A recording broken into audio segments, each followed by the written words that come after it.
What's up, guys? Pete Mills, Fire, Retire, The Mind is Open. Got a short video today, just adding on.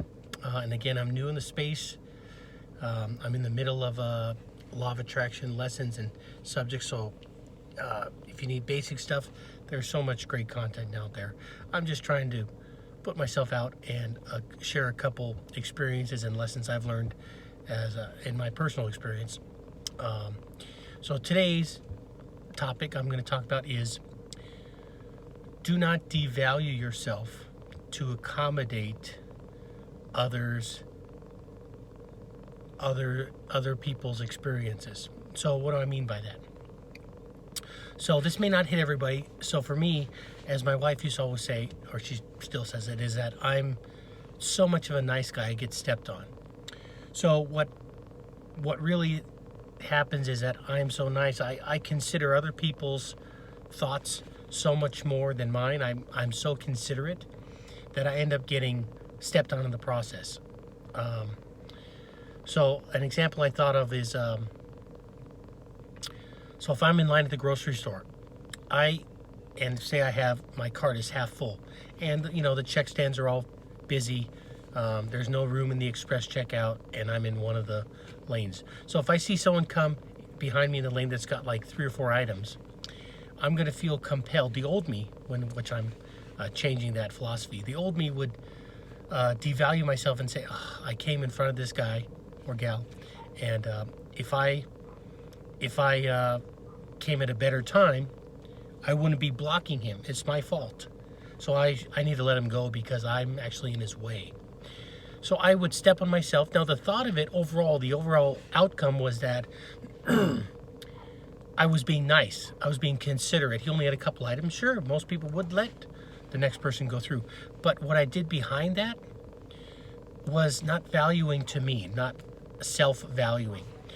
So, and I would make a judgment too based on unrealistic thoughts. I mean, I'd be like, oh, you know what? This guy probably works a 9 to 5. He's probably real busy. He's got to rush home now. It's like 6 o'clock tonight. I mean, he's got to rush home, have some food, maybe relax a little. Maybe he's got a family, maybe he doesn't. He's got no time. He's got to go back to work tomorrow. He's got no free time. I'm off the whole day. I got tomorrow off. So I made all these weird assumptions, and it kept me in a state where I devalued myself. Like, I'm in his way. I shouldn't have come to the store at this time. I had all day to come to the store, and I came now. What an idiot. So the part of that is you don't need to change or devalue yourself for their experience. And I have another example that I think fits better. So I'm wrapping this all around.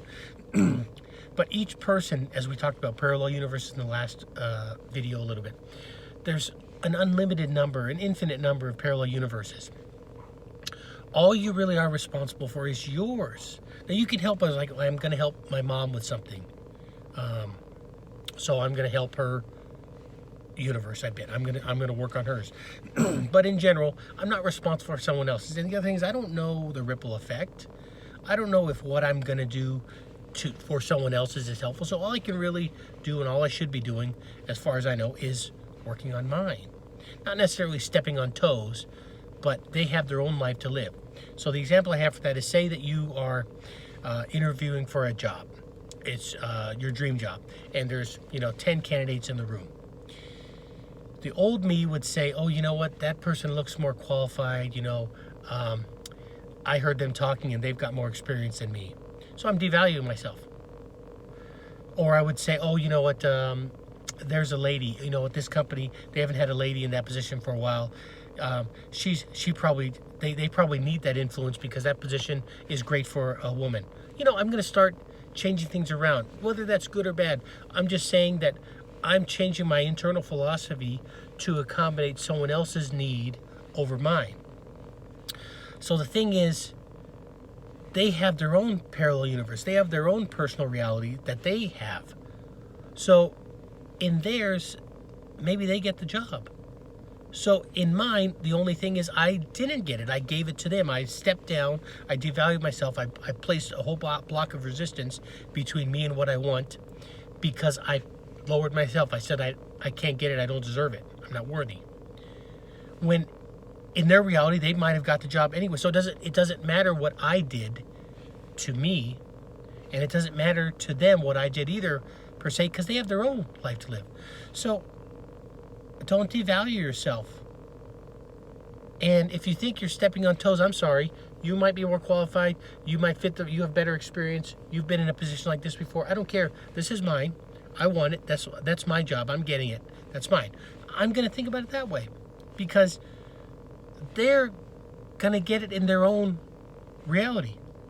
I don't need to live in theirs. I'm in mine. So, if anything, that's the lesson for today. And only a few may resonate with it, but don't devalue yourself to accommodate someone else's version of life. They've got to live their own. They're going to pick their own. And you don't know what the outcome is. What if that person, in the way they perceive it, that I get the job over them, maybe that motivates them. And they get the job they want next or something better. How do I know that I should do something to make it better for them? I don't. Okay? I don't know what's good for them. I only know what's good for me. So I'm not going to go in and try to impose myself into their and I'm not even going in theirs. I'm in mine, and instead of me having what I want, I'm letting someone else have what I want. I'm letting someone else go in front of me in line. I'm letting someone else step up in front of me. But the problem with it is that I'm saying I'm not worthy. And the thing is, you absolutely are worthy. You do deserve it. And it's already yours. You just have to declare it. It's already yours. It's already been created. Everything is already for you. We have just forgotten that because we made a deal, and we've forgotten that we've done these things. But so our actual job is to make people aware of the things that they forgot, and that all this abundance is ours because it's existing in our personal reality. Now, that may get hokey for some of you. Some of you that's been on this journey and some of you that's done research like this, it's not going to be hokey. It's not for me at this point. So you're making up and experiencing the reality you want based on what you dictate to it and what you expect and what you feel worthy of and say that you deserve, because it already is yours. It's a question of whether you're going to accept it, allow it, receive it, whatever you want to call it. It's up to you. And that's the most amazing thing about it, is that you are dictating your conditions.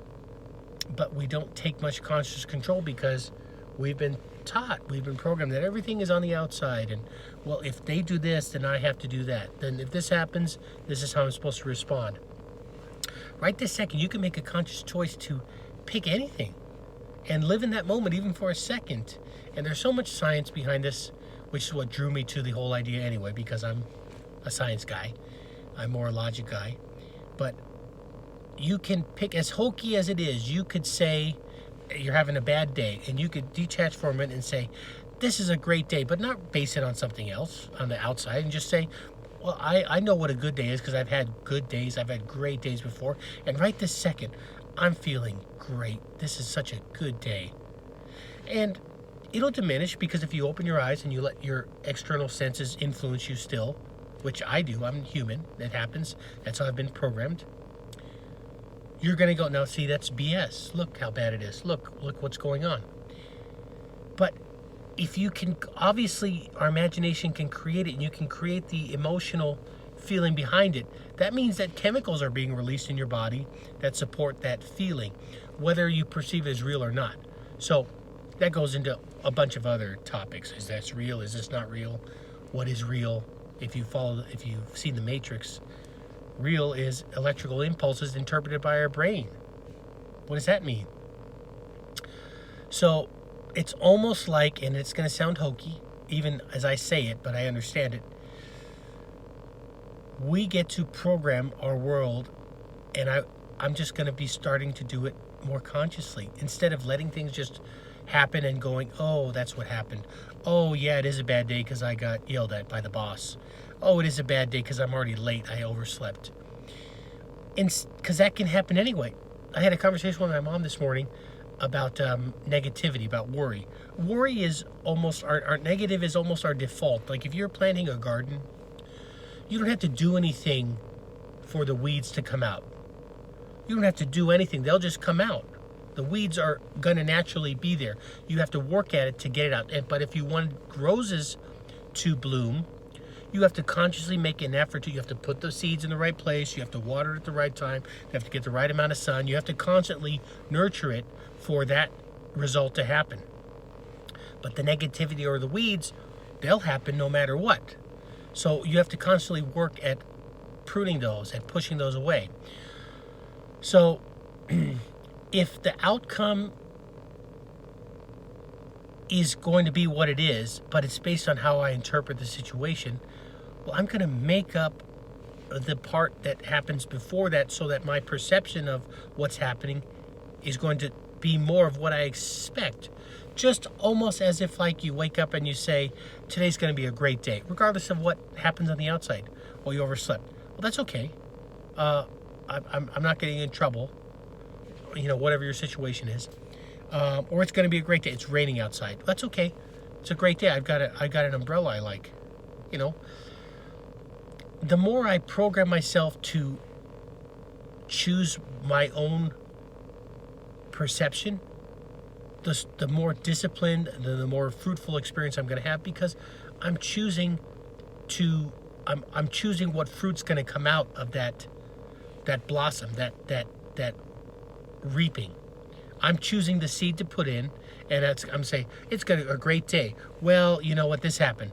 Well, it's okay. It's a great day. Versus just waiting for that thing to happen and going, oh yeah, it is a bad day. And what you'll see is over time, it may take some time, especially in how skeptical you are of this, or how much it doesn't make sense, or you don't believe it. It may take time, but you'll see that things change around you. And as Dr. Wayne Dyer said, if you change the way that you look at things, the things you look at change. So let that sink in. If you change how you are perceiving something, it already changes in your experience of how you receive it back. So that's the beginner level, is you are changing. It's like if you're playing tennis with someone. I got a lot of analogies. Sorry if I'm jumping all over the place, but it's my channel.